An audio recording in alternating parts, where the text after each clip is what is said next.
under the Workplace Health and Safety Act in Queensland, Section 85 and 85A, all workers have the right to cease unsafe work. Unsafe work of this kind can include psychological hazards as well.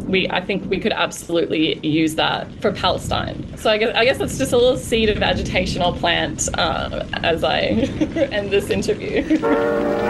Mutual, la, mutual, la. This is the Mutual Broadcasting System. Residents across Victoria and South Australia are being urged to remain vigilant as extreme fire conditions threaten both states. Downgraded and lost cyclone status. 100-kilometre-an-hour winds have torn roofs off homes and intense rainfall has swamped the region. These are tough times, but Australians are tough people.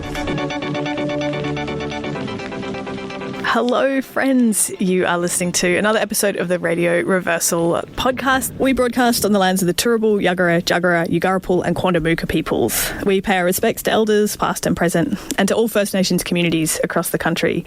We know that sovereignty over these lands has never been ceded. This always was and always will be Aboriginal land. But we also begin this week with heavy news and sending our deep respect and condolences to the community of Yuendamu in the Northern Territory who are grieving the death in police custody of Kumanjai White. We ask listeners to take a moment to think about the life of this young man, taken far too young. Kumanjai White was loved and cared for by a community, family and country that raised him from birth.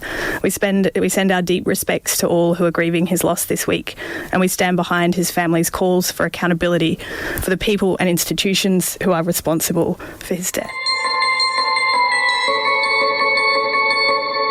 I'm Anna. I'm in the studio this week bringing you an absolutely jam-packed show. In just a few minutes, I'm going to introduce our brilliant live guests for this morning. But to give you a bit of context for this week's episode, we're kind of digging into a whole bunch of different ways that people in our community and across the world right now are working against the forces that try to normalise colonial and racial violence in all its forms. This is a heavy time. We're meeting today on day 607 of the most recent wave of genocidal violence in occupied Palestine, and over 76 years since the Zionist occupation began with mass atrocities and ethnic cleansing of the Palestinian people. It's also just a week after Kumanjai White, who's a young Warlpiri man who lived with complex disabilities, was killed after being restrained by off-duty cops in Parkway or Alice Springs. Kumanjai White's death in police custody is the 597th Aboriginal death in custody since the Royal Commission, which, as Senator Lydia Thorpe has consistently pointed out, has yet to be implemented fully. And I think in response to these horrors, I was thinking this week about how to frame this show and how to frame both the heaviness of what's happening in the world around us at the moment, but also the ways that communities are resisting. And I was thinking about some of the really extraordinary examples that we've seen over the past couple of weeks of communities refusing to stay silent, refusing to allow this atrocious and devastating violence to be normalised or legitimised by the state. So we're going to kick off this morning with a live interview with two comrades who were involved in a really interesting autonomous action organised in solidarity with Palestine over the weekend by performers and broader queer community, as well as workers at the Wickham Hotel, who organised collectively around workers' decision to down tools and refuse to take shifts or perform their sets because the venue had been provided to the State Zionist Council of Queensland for a booking. We're going to have a chat to Oriela and Bizzi, who are joining me in the studio this morning, who are two members of the queer community and organisers involved who were supporting workers and others to protest the decision by the corporation who owns the Wickham Hotel to host the State Zionist Council of Queensland. But we're also going to have a quick chat to the brilliant Lulu LeMan, who was one of the performers who, as she tells me in this short interview, stopped mid-performance on Friday evening as workers began crisis talks to plan the picket for Saturday evening. Later in the show, we're also going to catch up with Ari Russell, article from Unionists for Palestine, who offers a little bit of a broader context for why worker-led organising is so important in the struggle for Palestinian liberation, and some of the ways that workers can consider taking direct action against their employers in response to the genocide. A huge episode, as always, here on Radio Reversal. If you have not already subscribed to our podcast, please do. It's free, at least at the moment, because we would love to just get this content out to as many people as possible. And if you subscribe to our newsletter, then you'll get every episode delivered to your inbox, as well as a little write-up and some links to some of the material that we talk about, as well as some broader commentary from us on the episodes so far. So head over to Radio Reversal at Substack and sign up to the newsletter.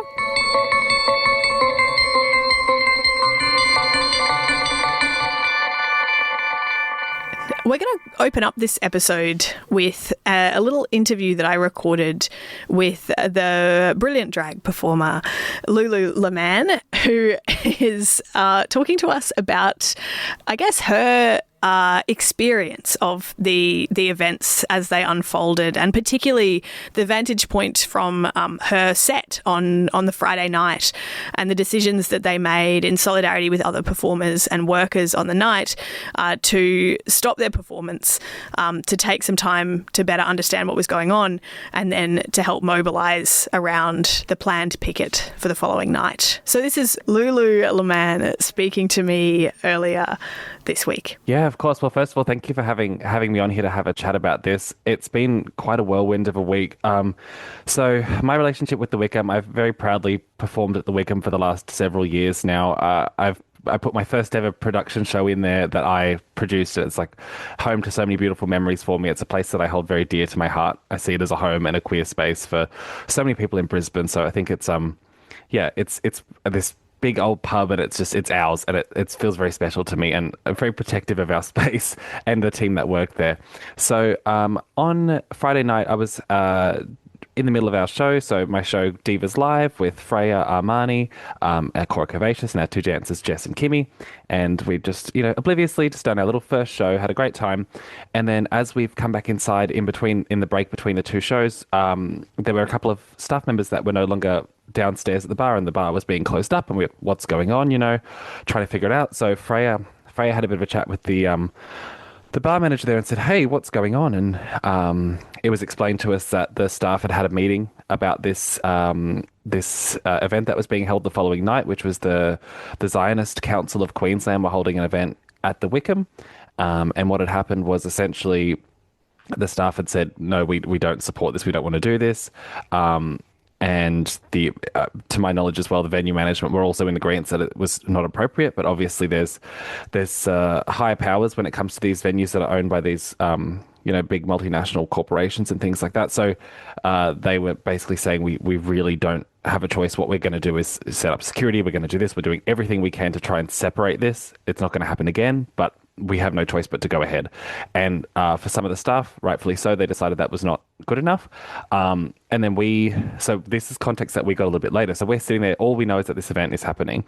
And instead of going on, we decided, let's take a pause. Let's discuss what this means for us and how do we feel about it, because we have a bit of power in this situation to start the discussion. It was really important for me as well to make sure that the space was safe in that. So Freya Armani, who's part of the show, is of Middle Eastern background. This is obviously very, very important to her. And I wanted to make sure that she felt comfortable as well. So as soon as we found that information out, if she did not feel comfortable going on, we were not going on. That was it. Simply because it's about creating a safe space. So anyway, we spoke to the venue manager and said, can you please come into the dressing room and have a chat with us? And he was absolutely wonderful. He gave us an hour and a half of his time and just sat there and talked through what was happening, talked through the steps that they had tried to take as a venue as well. They kind of basically said, nobody here thinks that this should be going ahead. And I just felt terrible for them, because the venue staff are very much on the same side of, this is a safe space. This is not a space to hold these kind of events. So we ended up talking for so long that we ran out of time to run the second show. And by which point Freya was kind of a bit fatigued by the whole conversation. Then we just said, you know what, let's take a pause for tonight. And then in the wee hours of the morning on between Friday night and Saturday morning, I had a few friends, and a few of the other people in the room had friends who had attachments to some of the pro-Palestine groups and things like that. So we were making a few messages, making a few calls, just saying, hey, this is happening. Perhaps the best thing we can do is start to maybe encourage a little bit of friction, safe friction, to try and maybe put some pressure on the parent company to stop the event from happening. Because obviously the last thing that we want is to have a clash. We don't want our safe space being used as a battleground for an issue that really should not be happening in our venues. This should be a safe haven for people. So then, obviously, as history now shows, nothing really changed, but there was this massive outpouring of support, and Bizzi and Oriela did a fantastic job of jumping in and helping mobilize a snap action.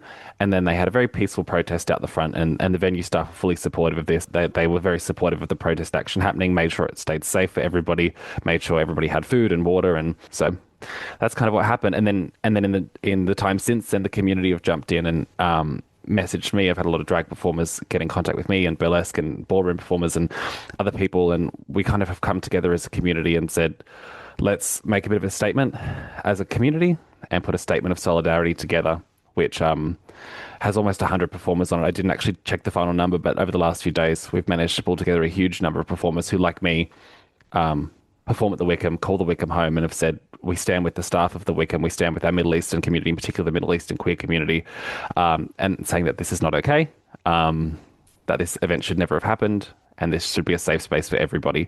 And that statement actually got published last night. So that's kind of what's happened since we were obliviously enjoying our vodka Red Bulls, doing our drag show on Friday night until now. It's been a bit of an interesting journey, but I think it's been really positive to see the community stand together. Absolutely, yeah. And thank you so much for that context, Lulu, because I think, as we'll talk about across the show today and with Oriela and Bizzi as well, there's been so much media misinformation about this action, and particularly a large-scale erasure of the work behind the scenes by performers and workers and a broader queer community around the Wickham that has been kind of left out almost entirely from the conversation in mainstream media, and some of the really inflammatory comments that we've seen from particularly LNP politicians like the Lord Mayor and the State Premier. So I wanted to briefly ask you, what has been, I guess, your impression of the sort of media coverage and the political fallout from this event, given your commitment, as you've talked about already, to prioritising safety and the safety of this queer venue. What's your take on the way that these protest actions have been represented? It's really disappointing, to be honest, because the reason the action occurred in the first place was not even necessarily to push the core issue here. It was to say this is not an appropriate venue to occur in this space. This is an example of kind of pinkwashing in a queer space. It wasn't even necessarily to have a clash and to try and sort out what's been many, many years of conflict. It was more to say, hey, can we just at least leave this out of our safe space? This is supposed to be a safe haven for people. And I think a lot of what's been happening in the media is that it's been categorized as just an escalation of the conflict, characterizing the people as kind of angry protesters, saying like they were throwing things at people and stuff, which just literally was not happening. I don't know where that came from. And using some real emotive kind of storytelling around things like, oh, it was a religious holiday, it was this, it was that. It's like it wasn't like they've turned up to a synagogue and protested it. They've turned up to a queer venue where this group that promotes genocide, essentially, is celebrating in a queer space. That's not okay. That's what we were protesting. So it's a mischaracterization. It's not like they've turned up to somebody's religious venue and said, hey, we're going to ruin your evening. It's like, you've come to our space. You are not welcome here. Yes. Not, as individuals, if you're not promoting that agenda, sure, you're probably welcome here. But if you're coming here for the purpose of talking about Zionism and celebrating this as a community, that's not okay in our space. And it's a crucial distinction that I think the media, the mainstream media and LNP politicians particularly have studiously avoided making, right? That the State Zionist Council of Queensland is a political lobby group whose stated goals are to advance the interests of Israel in Queensland. They are very clear about that being their primary goal. So the conflation of them holding an event at a venue like the Wickham with protesters, making spaces unsafe for Jewish people is completely disingenuous. I want to shout out to some of the really staunch Jewish organisers who are part of both the queer community and the Palestine Liberation Movement, who've talked about the disingenuity of those claims. But I guess the last thing I wanted to draw out was just, I'm really glad that you talked a little bit about pinkwashing, and some of our listeners might not have heard that term before, but for folks who aren't across it, it kind of refers to the way that sometimes queer rights are used as a sort of tool of colonialism or to legitimize colonial regimes. And this is particularly clear in Israel, which it often presents itself as a place that's safer for queer people than the surrounding Arab states.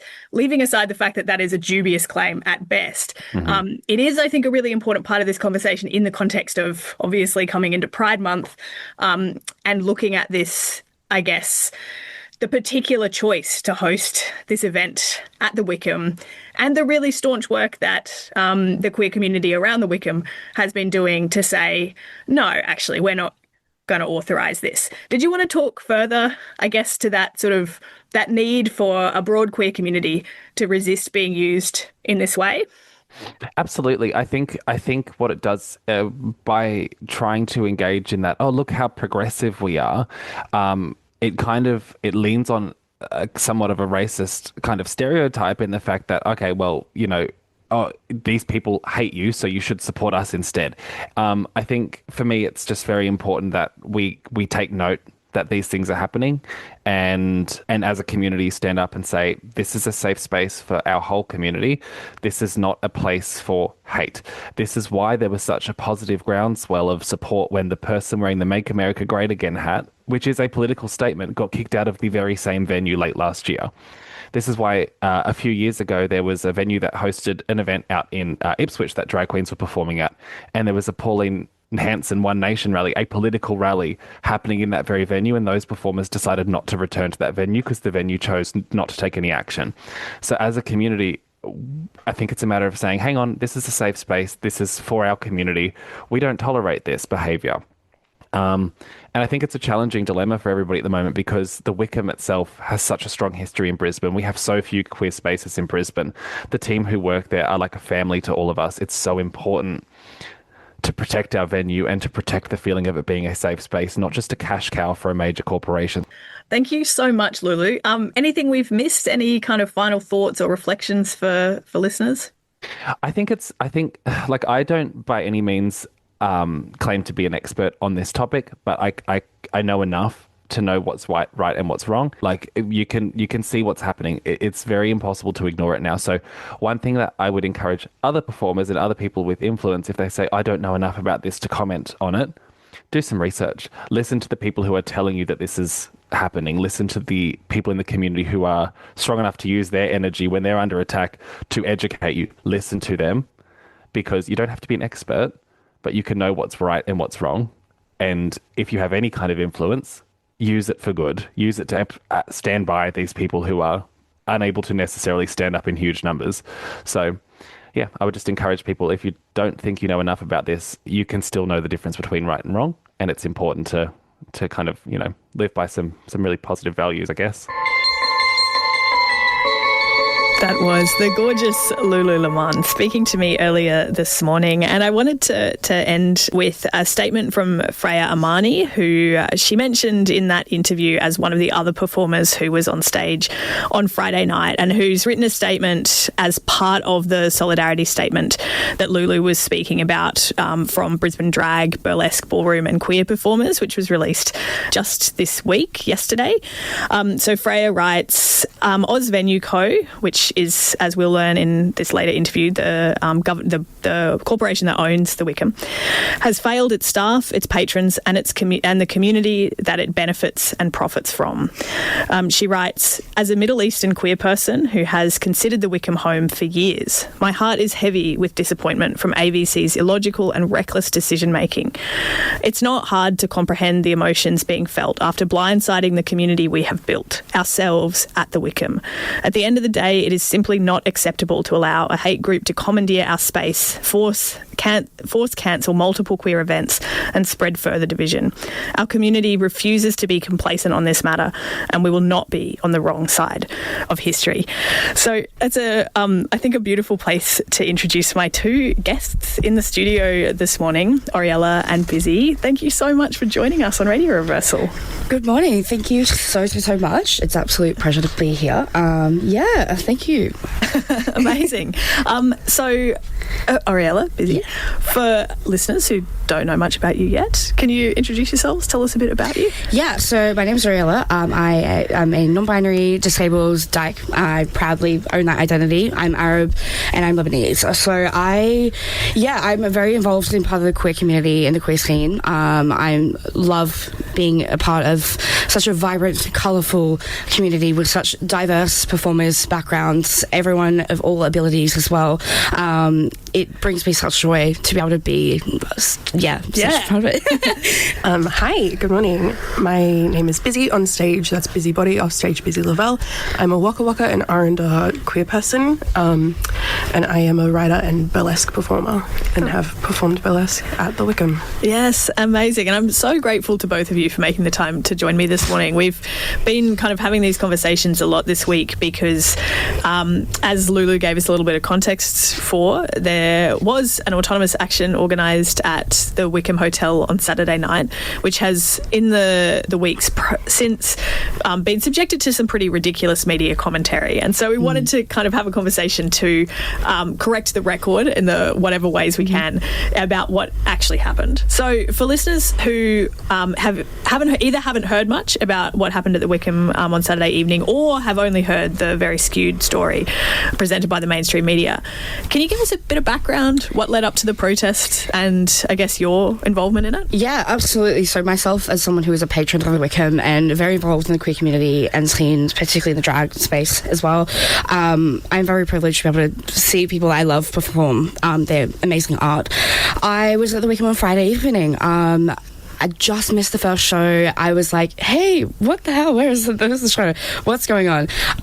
Ended up chatting with Lulu, and we kind of gave me a bit of a rundown of what was going on. And I was like, what the hell? This can't be serious. There cannot be a Zionist event in our queer space, in a safe space that many of us call home. These are spaces that many of us come to seek comfort and seek family and seek connection to queer life and culture, and continue to grow that legacy. So it ended up being me on the phone to multiple different people that I could reach out to, and then hitting Bizzi up, be like, hey, this is what's going on. What the hell can we do about it? Because I can't do this on my own.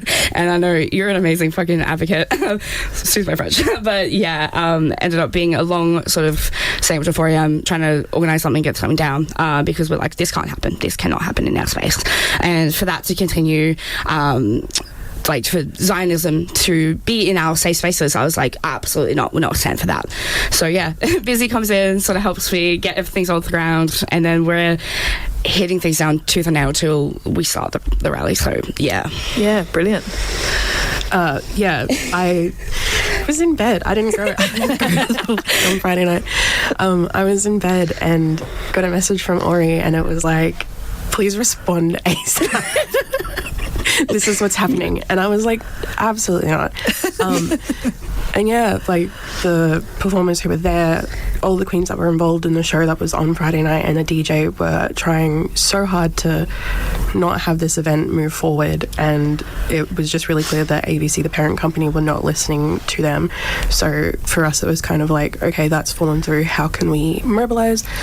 We need to get word out immediately, because the event, even its page itself, was very secret. It wasn't disclosed on the event page that the Wickham was hosting it. The Wickham didn't have, or ABC didn't have, on any of their what's coming up and event pages, that this event was taking place there. So that also was a sign to me that you shouldn't be having this here. So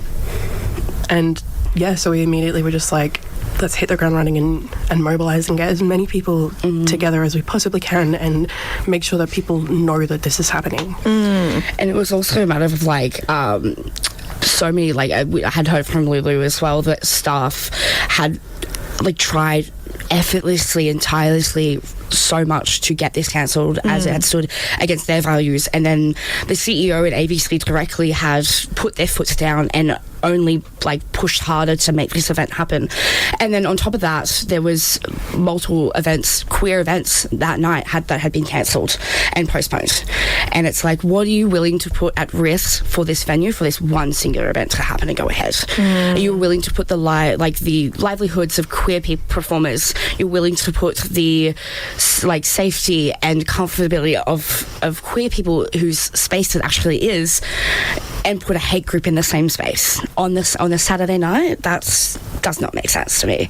So it was kind of like, just hit the ground running. We need to make this like known that this is what's going on. This is happening in our spaces. This can't. Zionism has no place. Zionism has absolutely no place in our safe spaces. So absolutely. And I think so. For any listeners who weren't there, can you tell us a little bit about on Saturday afternoon, like how the picket unfolded? You know, like what happened on the ground?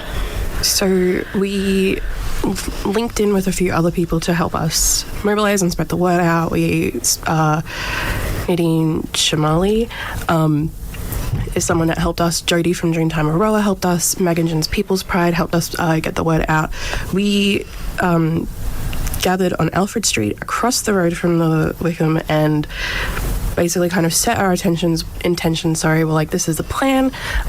We set like a boundary of where we weren't going to go past. We made it really clear to the venue and to the police that were there that we weren't intending to like rustle and tussle with these people. We have no desire to be near them. We just want to make sure that they're hearing us and that AVC is also hearing us, which the venue staff were chill with. They were like, cool, let us know if you need anything. They provided us with like pizza, that provided like even like what's the word, accommodating dietary requirements. Like someone was like, oh, I'm gluten, like I don't eat gluten, and immediately they were like, cool, here's the gluten-free pizza. They were making sure that we were hydrated, all of that kind of stuff. So we had their support, and it was just a gathering of like somewhere between 200 and 150 people, and we were all together in a group, and it was, none of this tussling stuff that's being spread. It was just us in a group being really, really, really loud. Yeah, really, really loud. When you put queers and like a bunch of people in like a space just trying to be like, hey, we need to use our voices, and loud as hell we were. And like it was really just us trying to stand in solidarity with the workers. Really us just trying to put our foot down, considering AVC has put their foot down to have this event, to push back and say that this is our safe space. We belong here, and again, Zionism has no place. And it was not this violence, like absolute like push and pull. Like, no, that did not happen. It was like me in my tiny ass little wheelchair, just sort of like getting around, trying to make sure that like everyone was okay, everyone was hydrated, everyone was like fed, because the venue was making sure we were fed, hydrated, could use the bathroom. So they were very accommodating, very supportive in that regard. And we had also found out that like workers that were there were not told that this was going to happen. They were fill-ins, and that was also like, that's pretty fucked. That's pretty gross from like ABC sort of putting them in that position. Absolutely. And this was really striking. Like, so I am involved with Justice for Palestine Magangin, so we had brought some crew down from the Activism for Palestine conference, which was happening just up the road, and it was really interesting, like talking to folks who'd come up to Magangin from other states who'd been doing pro-Palestine organising in different places, and the experience of ending this big day of conversations about like the kind of exhaustion and grief of the struggle so far, and how to maintain momentum in the face of this unrelenting genocide. And then people found their way to the Wickham and found their way to this particular protest, and found staff sending out pizzas, like security guards working to support us, and it was really interesting then to see how quickly the media worked to construct a kind of alternate reality in which this event was, hateful and... that Sunday crew meal was not quite good. Yes. Purely because of the way that it was framed, and it was like, it's not a Greens issue. It's like, it's ridiculous the way that they framed it as like, journalists are like, I'm like, what are you doing? Where is your journalist integrity? Like, what is going on? It's just, we are two queers. We are two queers who have like so much passion and so much like integrity for our community, and for an event like that to happen and then to be thrown that way, the media back in our face, and for them, like, the Lord Mayor, like, seriously, I'm sorry, what the hell, to post that, and the way he was sort of responding in his comments, blocking people as well, was just really childish. This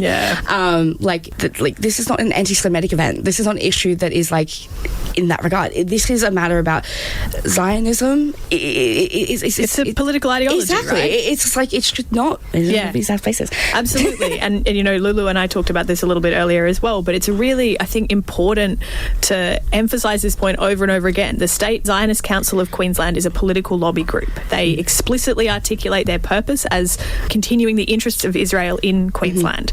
They are clear about their goal being to foster a sense of pride in Israel's achievements. These are the stated goals of this organisation. And I think, there's been this kind of narrative that to organise against an organisation like the State Zionist Council of Queensland, a political lobby group, is inherently anti-Semitic. And I think this is... It's untrue, because it's not about Judaism. It's not about the fact that this, like, it was held by the Zionist Council, which again is a hate group. It's pro-genocide. It's pro the killing of my people as a Lebanese person, as an Arab person. I've had family who have been impacted in South Lebanon, and that in itself has been very traumatic. And then for this to occur in a space that I would call home is just like, it brought me to tears. There have been times with the weekend where I just cried. I'm like, when does this stop? When does this fucking absolute, like, level of just, it's just, there's really no words for it, because it just brings me to just such a, like, a deep level of emotion, and just, I'm connected to this on a personal level that is intrinsically, like, unable to articulate with words. Absolutely. When I spoke to Freya about it, one of the first things she said was, we really can't have anything. And I really think that holds true, because when you look at the kind of community nature of the way that the workers and the security guard were with us, and the way that so many performers have signed that letter and are still stating that they would love to put their names forward for it, which we are keeping like a constantly updated version of it if anyone wants to add their name to it. That, like Oriela said, the Wickham has been a safe space and home for us. My first experience performing at the Wickham was for an event called Point of Change that I then went on to become a producer of. And Point of Change really champions performers of colour, and the WIC has like supported us endlessly with that, and we've been on the big gay day poster, which is one of AVC's most like profitable events. And so it's just heartbreaking that it's like, you are willing, like AVC is willing to have us and profit off of us, take the queer dollar, but then at the same time is setting this very, very dangerous precedent that we are not valued or safe. And I think in times like this, like you were mentioning earlier, the kind of exhaustion that comes with consistently being mobilized and giving a damn about this kind of stuff, the WIC has been, and other queer spaces similar, are like a safe space for us to go and be amongst our community and be amongst those like us. And so for AVC to be like, well, actually, no, I think there's also something interesting to be said about like a religious event, regardless of the religion, in a queer space. But we cannot state enough that this, our action and our rallying and our counter I don't know what the word is, but us protesting the event was, as you said, because it was the State Council of Zionism, and that they really want to promote Israel's interests in Brisbane, in Queensland. We already have enough colonialist, pardon my language, bullshit happening in Australia. We don't need any extra stuff. People deserve to feel safe in our spaces, and ABC has just, consistently this entire week been like, well, actually, no, we don't care about you. So you'll profit off of us, and you'll pretend that the Wick is welcome for all, but really, the Wick is barely even welcome for the workers and the performers that are there. It's just, it's been very angering. Absolutely. I wanted to chat to you two now about, I guess, the kind of fallout, both personally and professionally, from an event like this. You know, there's been, and I think a really important thread in the conversations I've had with both of you this morning and with Lulu is around the sort of the safety that a lot of people experience at events like the Wickham, particularly in a city like Magunjan that doesn't have a lot of queer venues. And I guess this sort of sense of the way that has been corroded by the decision to host this particular event. But in addition to that sort of corroding of a sense of safety in this venue, there's also very real consequences, both for the staff who decided not to work during the event and who have subsequently lost wages, but also, I guess, for performers. So I wanted to talk to both of you about what the sort of both personal and professional consequences are that you're either already experiencing or I guess that are on your mind. On the personal front, we've been obviously slammed in the media, as we've briefly spoken about. And then there's also, of course, like hate comments and DMs and the most beautiful things that someone could put in an Instagram comment being said to us. Death threats, all of that kind of stuff. I've had Zionists in my DMs with death threats. I've had comments on posts from homophobes, and I'm like, you're coming out of the woodworks. Hello. It's just absolutely just disgusting the way that people have just thrown, like, there's been so much support, but then you have that like 1% that loves to just jab it in and like. Oh, it's quite disgusting, but yeah. For performers, there's been a couple of us discussing, because obviously events are booked in advance, so there's a couple of us that have been booked for events that are upcoming at the Wickham, and now we're like, well, do we go through with that? As a burlesque performer, there's so few queer venues that also have burlesque. A lot of area like drag is the only form of queer entertainers. Women can't be on stages.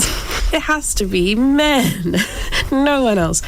So a lot of us that are women, non-binary, outside of drag, it's also like the kind of struggle between, do we lose that stage time and also forfeit like the money in a time that's really, really expensive and that no one is really doing well financially, versus obviously standing ground and staying with our morals.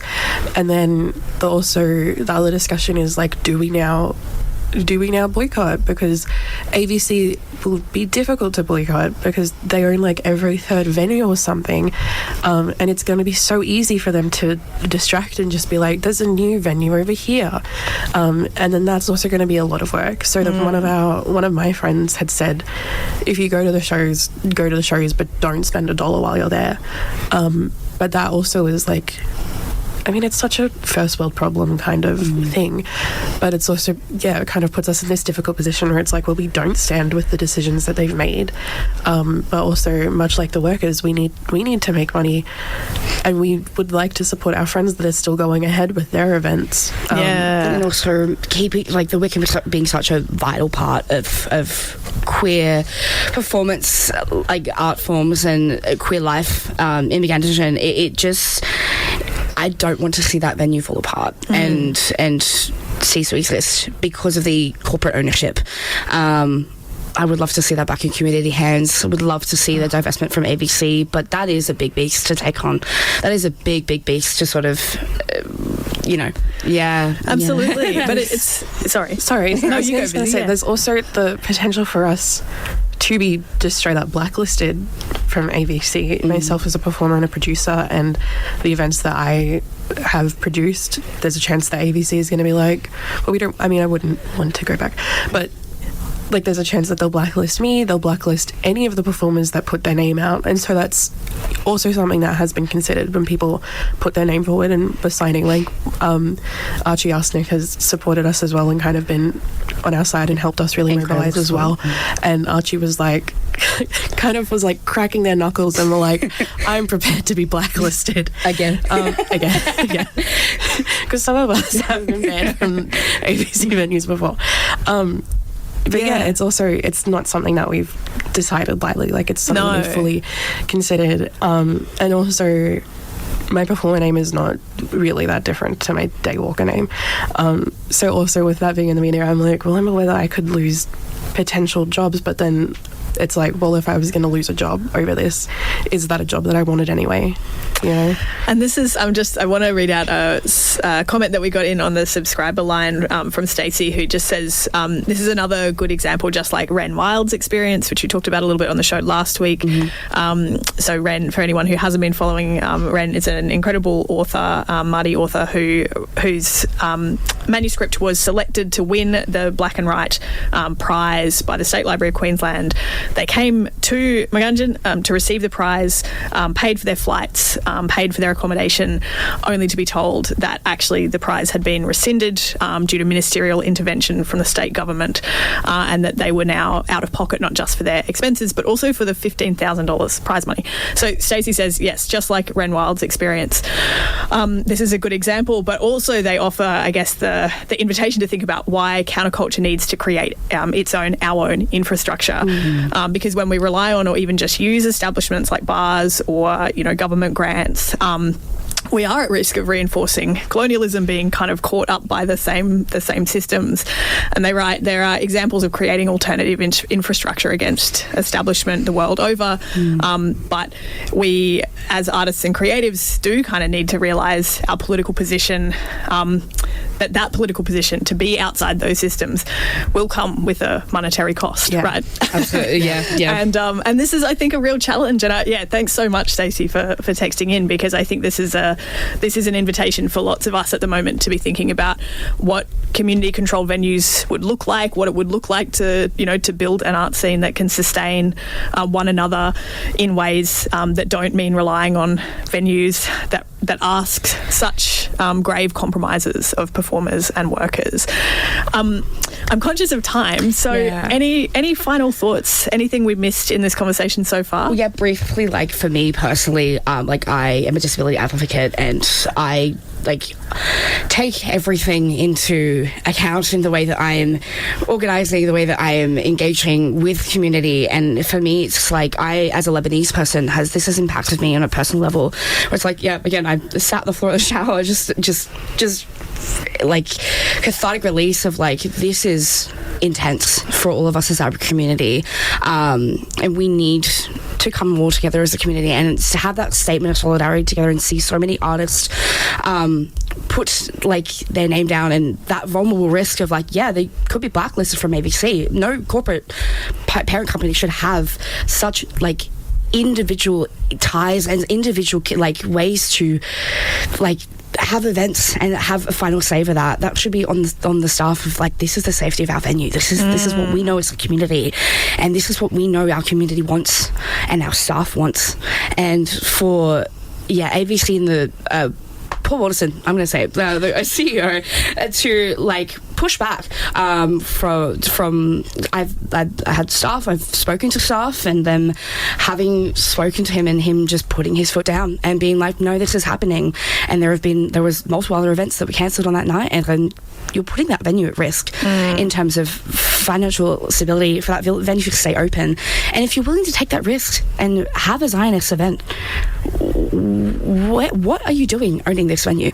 What are you doing actually having such a deep connection, the Wickham having such a deep connection with the queer community, having such a hands-on aspect within that, it just I'm mindful of time. I have just such a few little short dot points to say. One is that Oriela and I are going to be putting out a statement later on today, basically just correcting the narrative that has gone forward, and very directly addressing Paul Waterson and ABC. My second point is ABC and Paul, we won't let you pinkwash a genocide. My third point is I wish that I could be surprised by this, but ABC have set a precedent previously in kind of being pro-colonial, pro-genocide, because they were like, we're not going to have Australia Day events, and then the kind of people that you would expect to have an issue with that had an issue with that, and they really swiftly turned around and were like, we're so sorry, please celebrate any day that you want. Like, they don't, like, have some balls, man. Yeah. Like, if you're going to say something, stick by it. But then they've also been so silent on this, so it's like, what's, like, some things you're going to speak up about, but other things you aren't. And then I had a last point, but I can't remember it. Oh, the last point that I had, was very similar to Ren's letter, the way that there's now an updated version of it and people can sign it. We have published, so we have the infographic version of the letter with Freya's statement, and then we also now have a version of it on my Substack, which is called The Body Count. And under that, we're going to have an updated list of people, so more and more people can add their name to our letter, our statement, if they would like to. So yeah, if you are a queer artist, if you are a performer, if you're a creative in Meganjian, please head to mine or Bizzi's Instagram pages. I'm Oriela. It's Oriela, double A at the end, and Bizzi is BIZZIBODYX. And there's a link over there to our page, to the Substack, and please spread that widely. Feel free to put your name down, share that with your comrades as well, and just continue to show up in solidarity. Yeah, thank you. Be gay, do crime, live, laugh, land back, free Palestine. Free Palestine, from the river to the sea. Palestine will be free. We're going to jump now into another interview that I recorded with Ari Russell, our dear friend and sometimes co-conspirator here on Radio Reversal, Ari Russell. Ari is one of the organisers behind Unionists for Palestine and is a union organiser both in their day job and as a project of passion. And they are going to talk to us a little bit, I guess, about the kind of unionist perspective on why autonomous worker-led actions like these are so important, but also the sort of lessons that we might draw from these in terms of how to go forward from here for future events.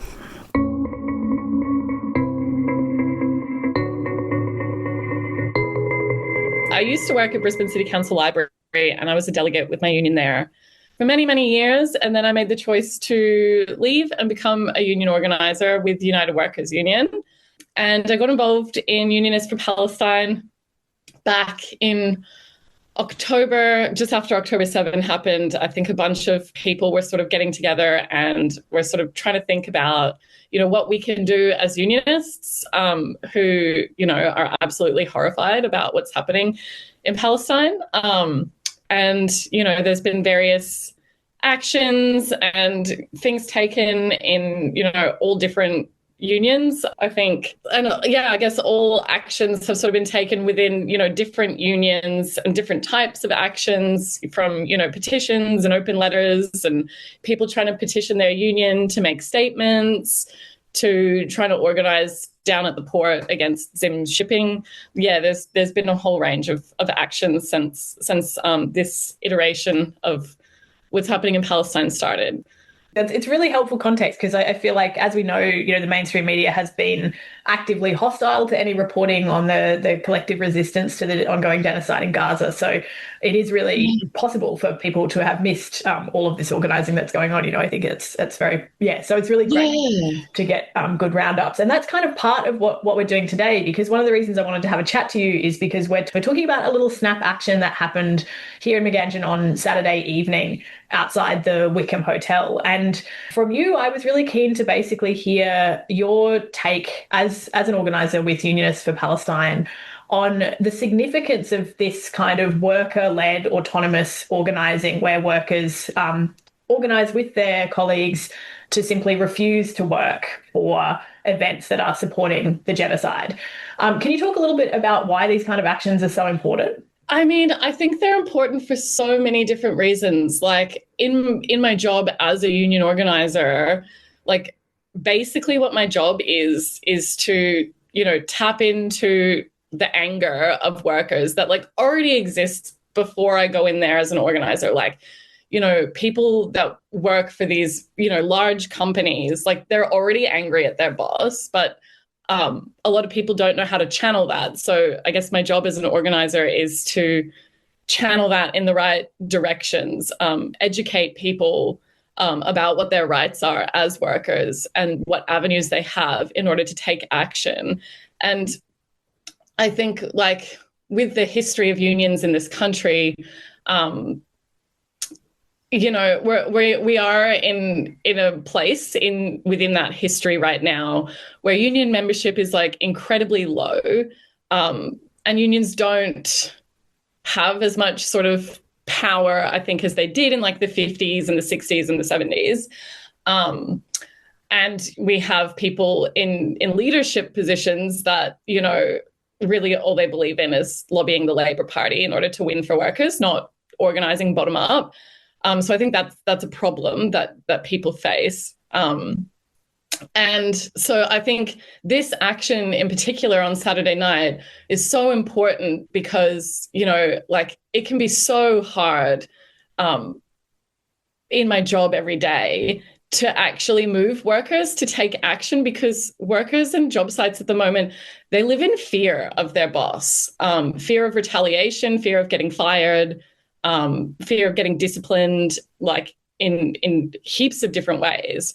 So the fact that these workers were so bold and courageous enough to actually take this kind of high level of action against their employer is really quite amazing. And the fact that it is, in support of Palestine is just even more amazing. And I think it could kind of serve as like, a really big sort of like wake up call to a lot of different workers in a lot of different industries as to actually, like, you have so much more power than you think you do in your workplace. But that was such a palpable sense on the night, I think. And I guess I'm curious because one of the reasons I was keen to talk about this on the show today is because there has been a lot of media coverage of the event, and the media coverage has been actively constructing an entirely separate reality, one that is untethered from the events of the night itself. And so I was curious about your perspective in particular of the fact that the mainstream media coverage has disproportionately completely erased the fact that this was a workers' struggle first and foremost, that other organisers came along in support of, that it wasn't actually a protest about a particular event at all. It was a protest about a workplace's decision to go ahead hosting an event that the workers were uncomfortable with and refused to support. So the workers that I've been in contact with to really sort of lay this out clearly, first of all, a lot of these hospitality venues, like, we don't really live in a world where places like the Wickham are independently owned anymore. A lot of hospitality venues have actually been, bought out by these much larger hospitality, like, corporations, essentially. So it was a decision by, like, not Wickham management, but like the company that owns the Wickham, this like Zionist Council of Queensland, like, approached them to book an event, and they own multiple hospitality venues, and they chose the Wickham for this event. And even like the venue manager and the supervisors of the Wickham were against this. The workers tried petitioning the larger corporation that owns the Wickham. They had meetings about it, and this larger corporation that owns the Wickham really doubled down and was like, no, this is going ahead. So, like, I think in working class struggles, going on strike is kind of like, okay, this is our last option, is to withdraw our labor. And that's what happened here. They tried multiple avenues to try and get this group who were hosting a private event at their venue to not do that. And this larger corporation that owns the Wickham really doubled down and was like, no, it's going ahead. So the workers chose to abandon shifts for the night, to like not turn up to their shifts. Some people called in sick, and some workers even quit over it. And So the supervisors and, venue managers and assistant venue managers and things, they were all actually on board with this action and supporting the workers then holding a protest out the front. So, on the night we had, some of the management of the Wickham coming out and giving protesters water, feeding us with pizza, things like that. It was really quite an amazing event. It was a really interesting experience, particularly for an event that, as you've said, this was organised autonomously, people who had, in some cases, never organised a protest before, never taken this kind of action before. It was a snap action that was organised very quickly. And, I think, of course, like all of our actions, there were things that could have been done differently and, things that no doubt in future will be done differently. But it was a really, I think, inspiring example of autonomous organising around Palestine, and workers really taking an opportunity to use the power and leverage that they do have and that we're often taught to forget we have. As you said right at the beginning, as a union organiser in your day-to-day work life as well, you understand very acutely the consequences that come for workers with choosing to take this kind of courageous action. And in this case, one of those consequences for the workers who refused to work on Saturday night is, of course, a loss of wages. So I know you've been involved in helping set up a crowdfunding campaign to cover lost wages. Can you tell folks about that and how they can support it? Yeah, I think on the night as a union organizer, I was kind of like, well, my job here is like they've already done it. So what can I do to help? And me and another, I guess, comrade from Unionists for Palestine were like, oh, well, actually, this is essentially unprotected industrial action. So people have probably lost wages for not turning up to their shifts tonight. So we should probably set up a strike fund, which is something that happens often when workers go on strike. Ultimately, yes, you're not paid for the shifts that you're missing due to the action that you're taking. So community sort of rallies behind striking workers, essentially doing mutual aid, crowdfunding for those lost wages. I was told there was around about 15 workers who lost shifts of 6 to 8 hours for the night, which works out to about $200 each. So we set up a GoFundMe and our goal was 2,000. And I think we're now $100 short of our goal, which is pretty amazing for something that was organized a couple days ago, really. Yeah. So I think, we're really just $100 short of our goal. And then, I'm in contact with some of the workers at the Wickham, and the money will get distributed to all the workers who lost shifts that night. Brilliant. Yeah. Well, we'll be sure to share that link for listeners so that we can, fingers crossed, get that final $100 over. Thank you so much. Ari, thank you so much for joining us this morning. Any final thoughts or, I guess, reflections for the struggle going forward, Unionists for Palestine and the work of workers in this moment? I think it is one final little seed of agitation, I guess, that I could plant is under the Workplace Health and Safety Act in Queensland, Section 85 and 85A, all workers have the right to cease unsafe work.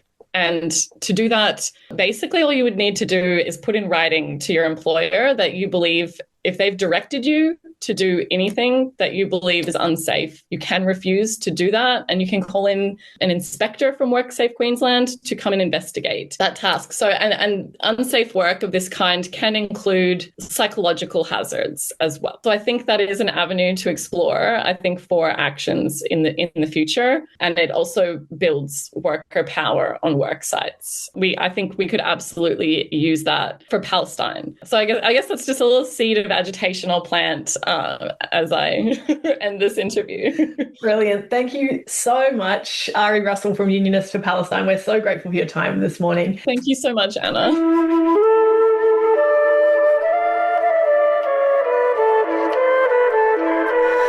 You have been listening to the Radio Reversal podcast. Thank you so much for joining us for another jam-packed episode this week. As always, we are so grateful for your time in listening to the podcast. If you've found it useful, please do let us know. We'd love to hear your thoughts and reflections. If there's things you think we've missed or missteps you think we've made, please do get in touch. You can send us messages here via Substack, or you can get in touch with us online. And until next time, until next week, keep the fires burning.